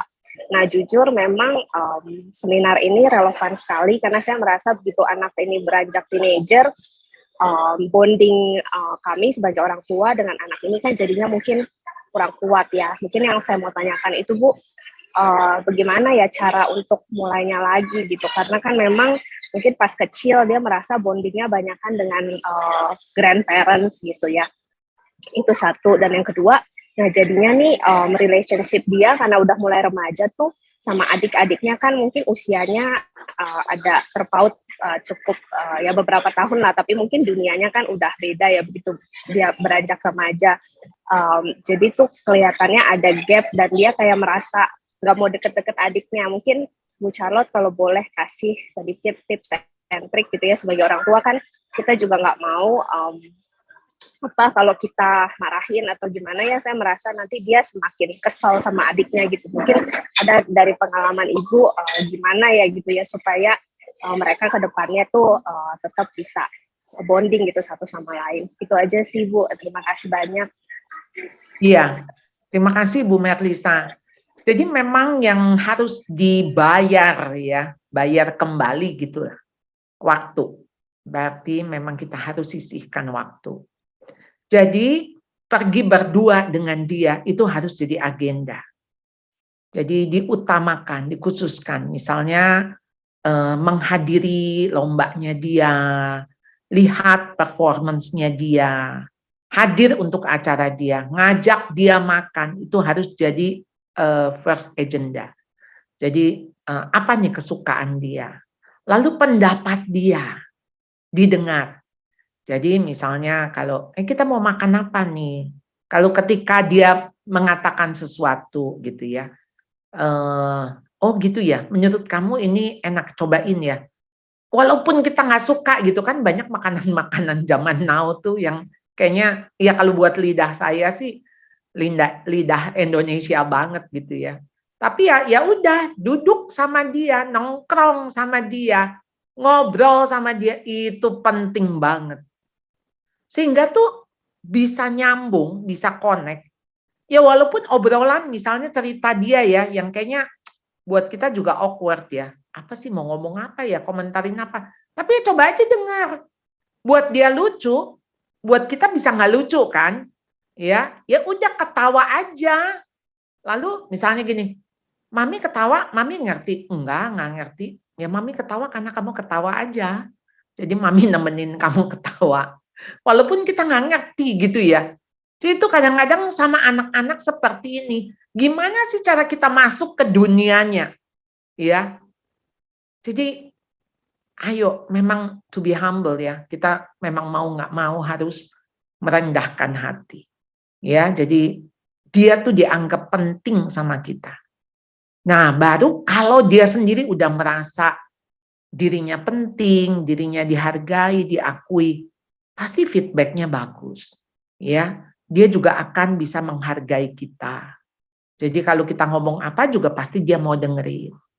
Nah, jadi memang konteksnya saat ini ketika ya gimana nanti adiknya kok koko melulu sih, misalnya pasti ada komplain-komplain gitu ya. Kok Cici terus sih gitu. Ya kita cuma bilang sama si adik, iya. Karena kakakmu ini udah besar, kakakmu ini sudah ngerti gitu ya. Jadi kita juga angkat si kakak gitu loh di hadapan si adik. Karena selama ini waktu dia dibesarkan, nggak ada ketidakhadiran kita, itu sebetulnya membuat mereka lost. Mereka butuh penghargaan kita, mereka butuh pujian, mereka butuh peneguhan. Hanya untuk mungkin kalimat kita sederhana ya. Ini pujian tuh bukan sanjungan ya, hati-hati ya. Ini juga satu webinar lagi ya, bagaimana kasih pujian sama anak. Karena orang tua tuh biasanya menyanjung, bukan memuji. Menyanjung itu seperti sesuatu, kamu pintar, itu tuh menyanjung loh, bukan memuji ya. Kamu tuh pintar, kamu tuh hebat ya, itu menyanjung. Menurut saya sanjungan tuh bisa bikin orang sombong, tinggi hati ya. Tetapi kalau memuji, Anda tuh meneguhkan apa yang dia lakukan. Wah, kamu tuh kerja keras ya, kamu pasti berusaha sekali ya. Mama lihat tuh kamu mati-matian loh. Ya, kamu menyelesaikan tugas ini. Nah, itu tuh memuji. Dan waktu memuji, orang itu merasa diteguhkan. Jadi waktu diteguhkan, dia tuh merasa diakui. Nah, itu yang dibutuhkan oleh anak-anak. Jadi gimana tuh komunikasi kita ketika kita memberikan dorongan semangat. Oh, nggak apa-apa, kamu coba lagi. Mama yakin. Nah, ini ngomong mama yakin kamu bisa. Ya, mama percaya kamu akan melakukan sungguh-sungguh. Padahal ya belum kan, tapi kita percaya. Nah, itu tuh sesuatu yang mendorong dia. Encouragement ya. Encouraging. Kan kata-kata kita kan yang biasa gini. Kamu mana bisa? Ya, atau misalnya gitu aja nggak bisa. Ya, jadi itu atau tumben. Aduh, please deh kata-kata itu tuh jangan keluar gitu ya. Tumben nih bangun pagi, tumben nih kamu ini gitu. Tumben itu seperti sesuatu yang kayak meremehkan gitu ya. Kayak bukan sesuatu yang Anda menghargai dia. Ya apapun itu, misalnya biasanya dia nggak bangun pagi, hari ini bangun pagi. Kenapa nggak respon kita? Wow, senang banget ya kamu hari ini bangun pagi, mama senang sekali. Tunjukkan gitu, kita senang. Kita senang, thank you ya. Kamu hari ini bangun lebih awal. Ya sekalipun dia misalnya, ya ini kan kebetulan. Ya nggak apa-apa, it's okay. Ya, mama percaya ini kebetulan bukan yang pertama. Pasti ada kebetulan yang kedua, kebetulan yang ketiga gitu ya. Kita teguhkan dengan hal-hal yang baik, hal-hal yang positif. Ya, karena pada dasarnya mereka tuh butuh kok pujian. Kita juga seneng kan kalau dipuji kan? Ya, tapi bukan disanjung, ya. Jadi supaya nggak tersanjung, karena kalau tersanjung tuh bikin tersandung, ya. Jadi hati-hati dengan sanjungan, ya. Bisa jadi sandungan. Saya tuh seneng dengan diksi ya, dengan kata-kata. Supaya apa? Supaya bisa dihafal, ya. Kalau dihafal, diingat kan? Kalau diingat ya mudah-mudahan dilakukan, ya. Oke, silahkan lanjut. Baik, terima kasih Ibu Charlotte. Di sini ada pertanyaan juga Ibu. Untuk one-on-one date, kira-kira bisa dimulai dari usia berapa ya dengan anak Ibu? Sedini mungkin, karena itu jadi habit. Tetapi saya anjurkan di atas 8 tahun. ya, untuk khususnya para ayah. Kalau anak di hati ibu selalu ada. Dan ibu juga ada di hati anak. Tapi ayah-ayah belum tentu ada. Di mana ayah? Ya, jadi harus ayah. Kalau ayah yang bisa one on one dengan anak, wow, Anda bisa menangin hati anak. Kalau ibu mah akan ngikut ya, ibu akan include ya. Tapi ayah-ayah tuh belum tentu. Jadi sekarang mama-mama jangan kepo, jangan mau ikut-ikutan. Nggak apa-apa, kasih space. Ya usahain anak bisa dengan ayahnya. Pergi ngapain aja deh. Mau nyari apa coba? Biasa kan? Cari apa sih yang jadi hobi gitu ya. Nggak apa-apa. Tapi kita punya misi. Misinya apa? Kalau tadi istilahnya Ibu Helena saya suka ya, curi hati anak, curi gitu ya. Harus pakai apapun. Itu kan semua cuma metode kan, ya. Makanan itu cuma sarana. Sasarannya apa? Relasi. Jadi sasarannya relasi. Jadi jangan kita mau pergi makan tahu-tahu berantem soal pilihan menu, pilihan restoran. Ya ampun, nggak worth banget deh. Ya kan sasarannya bukan makan. Sasarannya apa? Relationship kan? Ya, jadi yang lain-lain mah cuma sarana. Tempat makan di mana, mau makan apa, itu mah cuma sarana. Jadi sarana tuh apa aja dipakai. Tujuannya, misinya itu sasaran. Jadi kalau misinya sasaran, jadi jangan apa yang nggak penting-penting jadi diributin gitu kan. Misalnya anak apa coba, misalnya apa ya, kalau anak udah besar tuh, misalnya dia yang nyetirin mobil, nyetirnya nggak enak gitu. Udah sini papa yang nyetir deh. Udah kamu duduk aja. Ya udah aku pulang aja. Nah, kan jadi begitu ya. Orang tujuannya mau kebersamaan. Di jalan udah ribut. Ya. Ayolah kita ingat misi kita. Ini mumpung anak belum keluar dari rumah. Ya kalau udah keluar dari rumah kita udah nggak bisa. Boro-boro curi hatinya. Kesempatan itu udah hilang. Ya. Oke, next. Oke, thank you Ibu Charlotte. Ini ada pertanyaan yang hampir mirip Ibu Charlotte dari Miss Jessica dan juga Ibu Lucy. Pertanyaannya, bagaimana memotivasi anak dan juga membangun rasa tanggung jawab, dan untuk Ibu Jessica juga hampir sama, memotivasi, bahkan Ibu Jessica katakan dia sudah berusaha untuk memotivasi anaknya untuk ikut acara-acara atau kegiatan-kegiatan yang anaknya suka, namun anaknya belum merasa pede, masih tetap merasa tidak lebih baik dari si A, tidak lebih cantik daripada si B, seperti itu Bu. Jadi bagaimana memotivasi dan juga sambil membangun rasa tanggung jawab. Silahkan Ibu Charlotte. Iya, anak itu punya percaya diri itu dapatnya dari mana? Ketika dia merasa dirinya berharga. Self-confidence itu dapatnya dari self-esteem. Lalu self-esteem datangnya dari mana? Dari self-image. Jadi kalau self-image-nya bagus, positif, pasti self-esteem-nya tinggi. Lalu self-image-nya dapat dari mana? Dari self-acceptance. Dari dia diterima.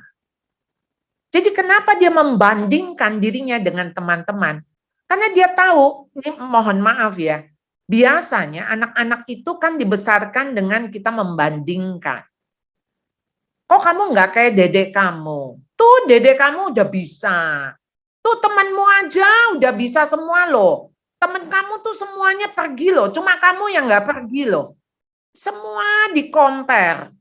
Tujuannya untuk dimotivate. Tapi salah. Ternyata tuh itu bukan motivasi. Ya. Anak-anak kita tuh nggak hidup dalam pertandingan. Jadi jangan dipertandingkan dan juga diperbandingkan.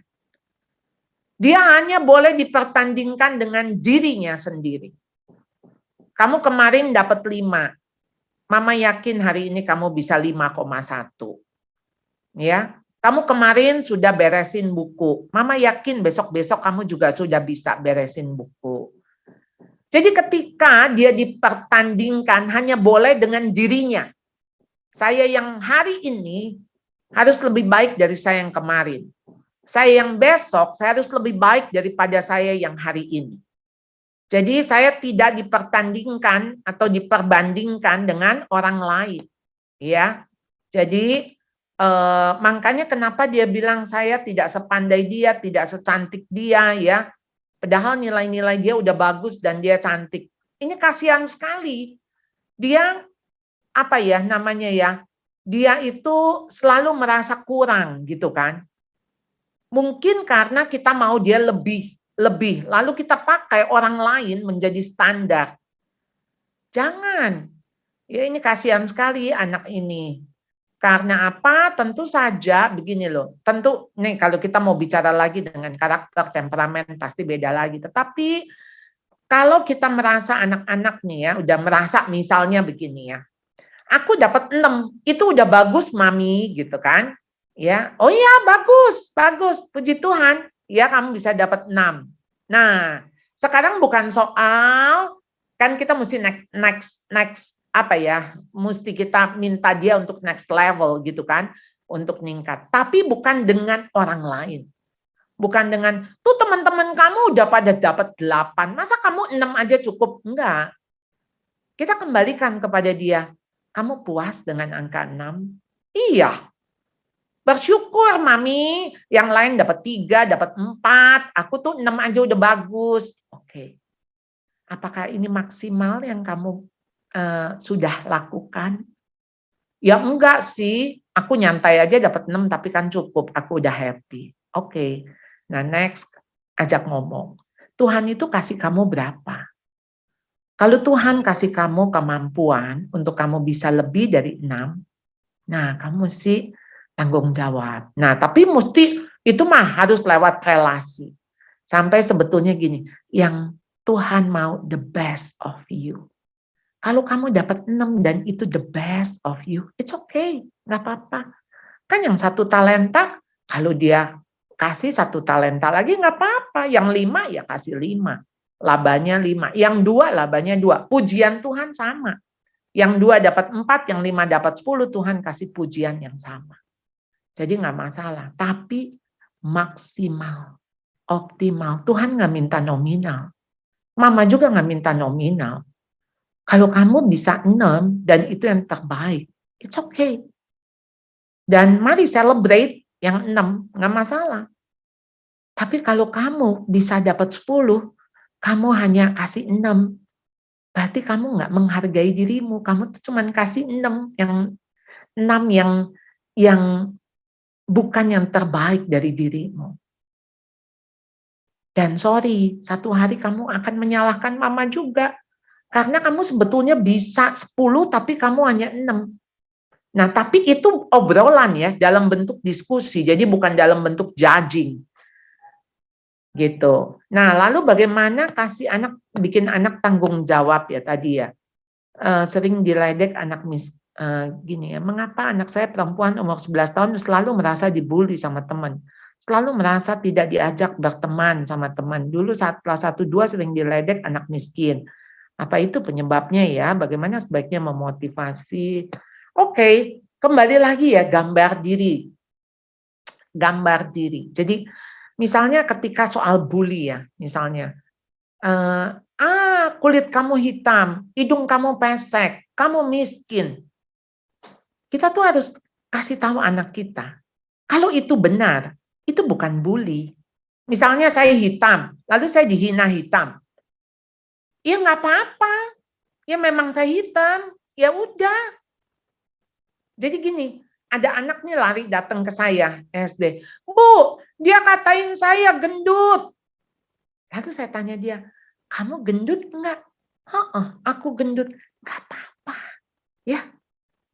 Kan emang kamu gendut, berarti benar dong dia ngomong gendut, berarti dia bukan ngatain. Kalau misalnya anak itu bilang, enggak, kan aku nggak gendut.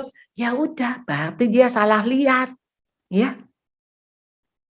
ini mengenai orang itu mau ngomong apa saja, itu tergantung kita, apa yang boleh masuk ke dalam pikiran kita dan apa yang nggak boleh. Jadi yang penting itu filternya. Sehingga ketika filter itu sudah dibangun, dan apa yang boleh saya terima dan apa yang saya tidak terima, itu udah nggak tergantung orang mau ngomong apa. Sekarang itu tergantung kita mau masukin itu di hati atau enggak. Ya, jadi banyak yang masuk keluar satu kuping kiri, masuk keluar kuping kanan itu selalu harus bisa gitu ya. Jadi tanggung jawab di sini dalam konteks membangun tanggung jawab ya sebetulnya mulai dari dia tahu perannya dia apa. Kesadaran diri, self awareness itu akan membangun dia tahu dia perannya apa. Kalau dia udah tahu perannya apa, dia akan tahu kok tanggung jawabnya apa. Ya, mulai dari situ ya. Oke, masih ada 2 pertanyaan lagi ya? Betul Ibu, 2 pertanyaan lagi. Saya baca the last one, the last ya, ini ya. Baik. Atau Ibu Charlotte mau pilih, mau menjawab yang mana? Enggak apa-apa, saya coba baca ya. Saya coba baca.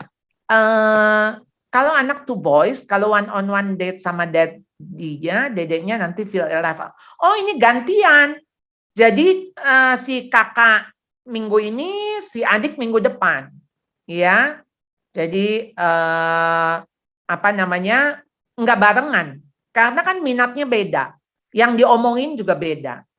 Atau 1 minggu ya memang hari Senin sama si adik, hari Kamis dengan si kakak. Suruh mereka pilih hari apa yang mereka mau, ya. Bagaimana menanggapi anak-anak dengan kebiasaan menjawab kurang menyenangkan ketika dikasih tahu, misal whatever didn't ask atau gaya YouTuber ya, nggak apa-apa, Anda jangan ikut-ikutan juga, jadi nyolot, jadi nggak enak. Cuman ngomong waktu di saat non-konflik. Jadi bukan di saat konflik, di saat non-konflik, lagi jendela hatinya terbuka ngomong, Mama terganggu deh kalau kamu jawab Mama begitu. Boleh nggak ada kalimat lain? Coba apa misalnya ya? Ya tapi kan aku nggak bermaksud, misalnya gitu ya. Nanti dia defense lah, dia kasih tahu. Iya tapi buat Mama nggak terbiasa tuh kalau kamu ngomong seperti ini. Boleh nggak ya kita ganti ya? Atau ada nggak mungkin kata-kata Mama juga yang kamu nggak suka kalau Mama mulai ngomong kalimat ini atau nada seperti ini? Ya Mama juga kadang-kadang ngomongnya begitu. Oke, kita sepakati yuk kata-kata apa yang kita ngomong. Kalau sampai Mama ngomong begitu, kamu ingetin ya.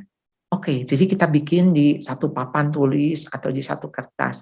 Misalnya kalau saya ngomong sesuatu yang nggak enak buat dia boleh kasih skor. Jadi skor 1 kalah, maksudnya scoring yang ini ya. Nah, kalau dia juga, saya boleh kasih skor. Jadi, oke, siapa yang menang, yang skornya sedikit, misalnya minggu ini, kita bisa jadikan permainan, kita bisa jadi ya semacam games lah gitu. Ya, kan itu habit. Habit itu mesti dirubah kebiasaan. Nah, merubah kebiasaan kan nggak gampang ya. Jadi mesti ada intervensi. Oke? Pas waktunya. Baik, terima kasih banyak Ibu Charlotte untuk ilmu dan jawaban-jawaban yang praktikal yang bisa langsung Bapak Ibu terapkan setelah ini. Karena waktu sudah menunjukkan pukul 10.55, jadi mohon maaf kami tidak bisa lagi menerima pertanyaan. Mungkin Miss Karin masih ada 1 dari Bu Rina ya. Ibu mau jawab Ibu? Iya, kasihan ya. Okay, saya jawab ya. Baik. Ya nggak apa-apa supaya nggak penasaran ya. Oke. Jadi ini mau berhenti piano, padahal sudah latihan dari umur 6 sampai 14 tahun.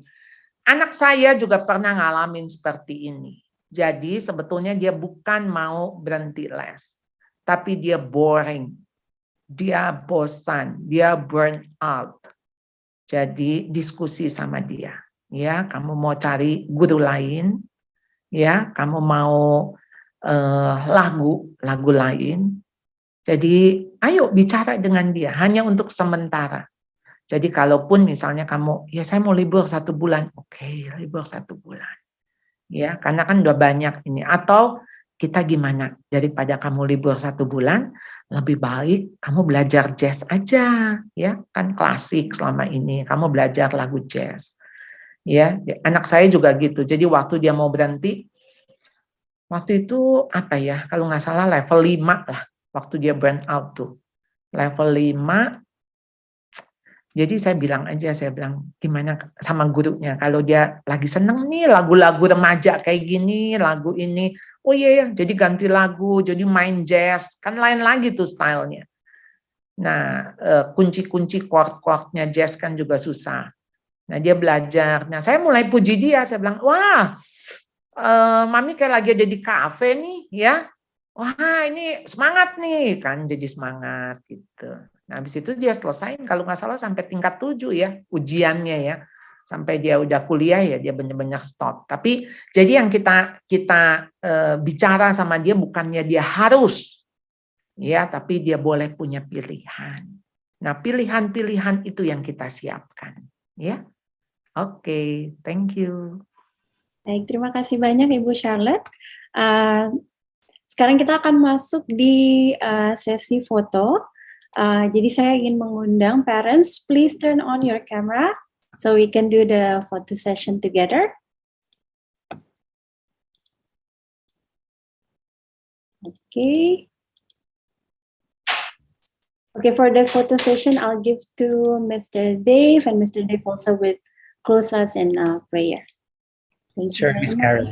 Thank you. Okay, may I ask our parents if you can open your camera and let's do the photo shoot. Okay, let's do the smile. Maybe you belong to the same slide.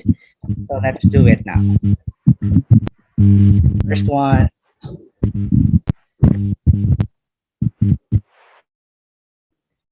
Ready? 1, 2, 3. Next one. Nobody's open. Okay, ready? 1, 2, 3. Okay. The third slide. Yeah, the last slide. 1, 2, 3. Okay, thank you so much, parents.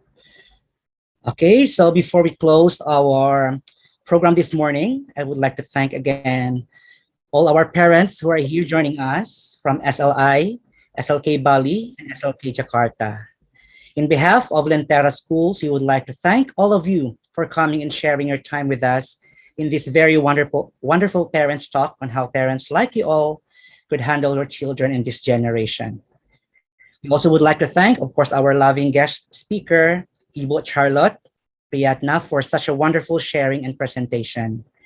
And of course, thank you, Ms. Dian of SLI, for arranging this kind of program for all of us. And we are looking forward for more sessions like these with our SLK and SLI family.